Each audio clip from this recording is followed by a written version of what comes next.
Hello, I'm Dr. Helen PENSANTI, and welcome to Doctor, where medical conversation meets everyday understanding for you and your health.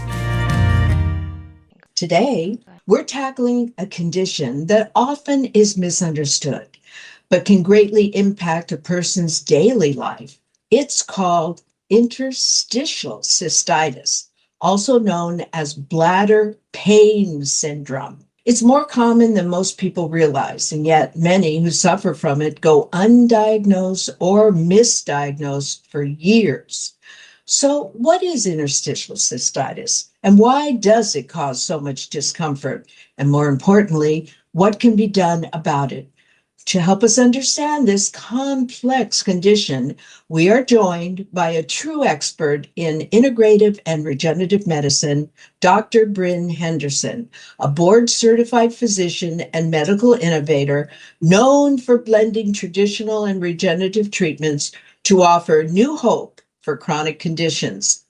He's focused on healing the whole person, not just the symptoms. All right, so let's begin with the basics. What exactly is interstitial cystitis?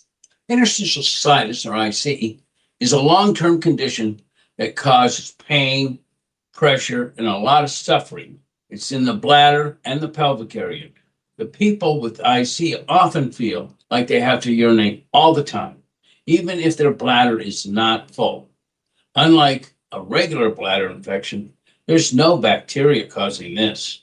It's inflammation and hypersensitivity of the bladder wall, which can be very frustrating and painful for patients. Well, that sounds difficult. Who is most likely to get this condition? IC tends to affect women more than men, especially those over 40. Genetics might play a role. It runs in families, and it also seen more often in people who have other chronic pain conditions like fibromyalgia or irritable bowel syndrome. High stress and past trauma can also be contributing factors. What are the common symptoms that patients usually report to you first? The big ones are bladder pain or pressure in the pelvis that gets worse as the bladder fills, a constant need to void or pee, and a feeling like you can't hold it. Many patients also experience pain during sexual intercourse, pelvic discomfort, and flare ups tied to their menstrual cycle. Stress or even specific foods like caffeine and spicy meals can add flames to the fire. So, how do you go about diagnosing interstitial cystitis? We start by ruling out other causes, like infections and kidney problems. Then we listen to the patient's history. Symptoms lasting over 6 weeks, pain without an infection, frequent urination. We might do a urine test for sure, and we use symptom questionnaires.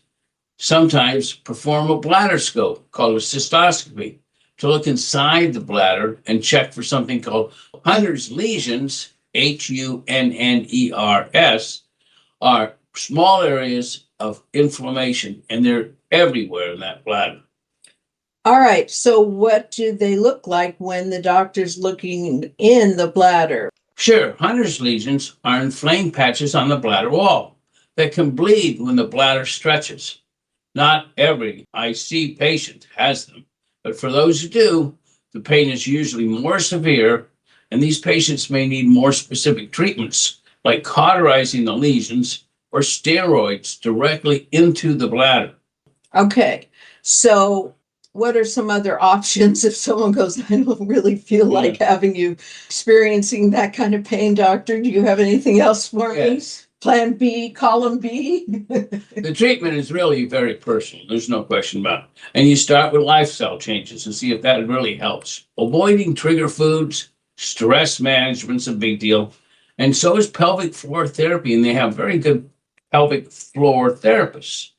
Medications can include bladder lining protectors like Elmiron, as well as other low dose medications, antidepressants, antihistamines. We can place those medicines sometimes directly into the bladder or use nerve treatments like Botox which is a paralytic and can paralyze some of the bladder. Last and the most common now is becoming electrical stimulation because you just flip a switch. It's so easy. And what does the electric stimulation do? It stimulates the nerves within the bladder and overrides it so that you don't feel the pain while we treat it. All right, so let's talk about alternative and regenerative options, which you happen to have been doing for many a moon. Yeah, we're very exciting results here.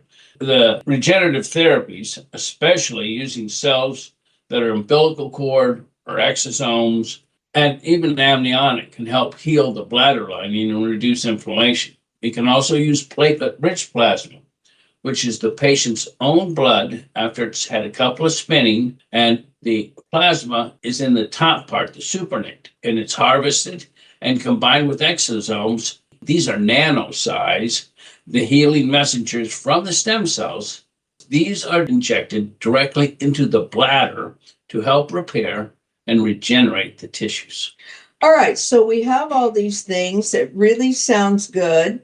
I especially like the PRP because it's the patient's own body and the side effects are minimal. You know, a lot of people don't like needles and don't want to have blood drawn. Well, that's true, but the balance here is relief from long-term severe pain. Their side effects are very minimal, and you may have mild discomfort from a blood draw, but that's nothing compared to what they're suffering. There's huge improvements in their pain, bladder control. All right, so you talked about physical therapy, helping with the pelvic floor, strengthening. Let's talk about that. Well, many patients have tight, overactive pelvic floor muscles, which can add to their pain.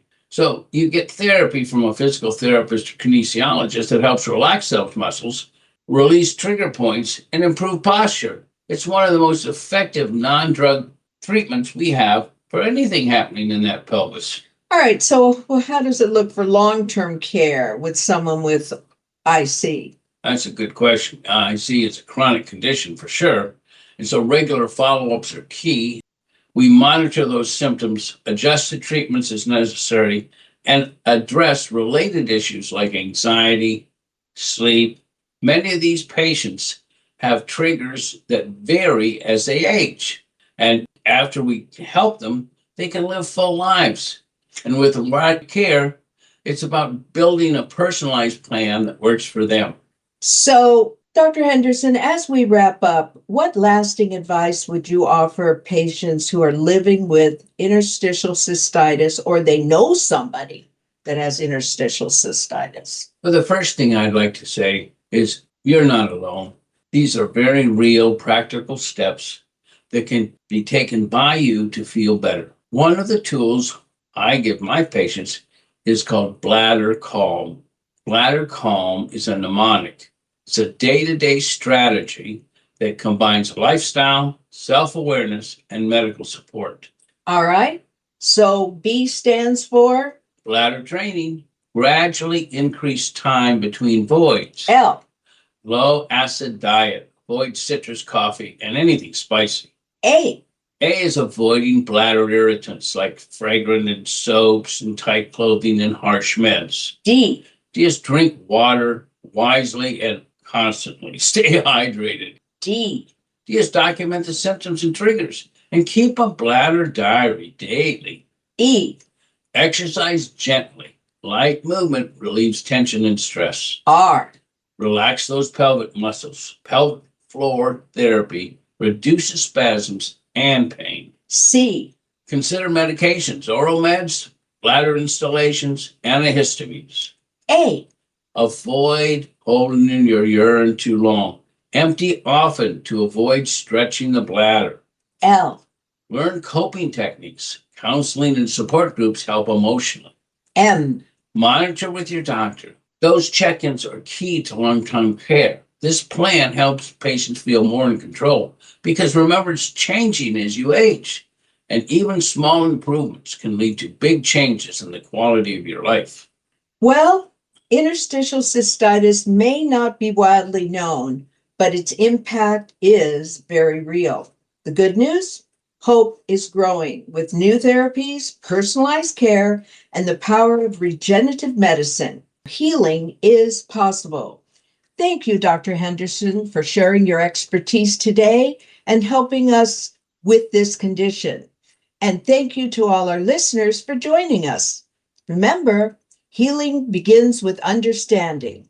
So, if you would like to see Dr. Bryn Henderson in person, I encourage you to call 714-639-4013. His office is at 615 East Chapman Avenue in Orange, California. That's in Orange County, California.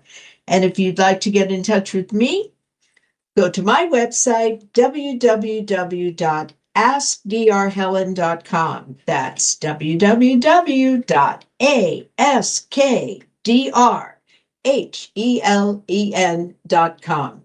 Until next time, I'm Dr. Helen PENSANTI. This is Doctor to Doctor, where real doctors share innovative information to bring hope to you for your health. Join us next time. Bye for now.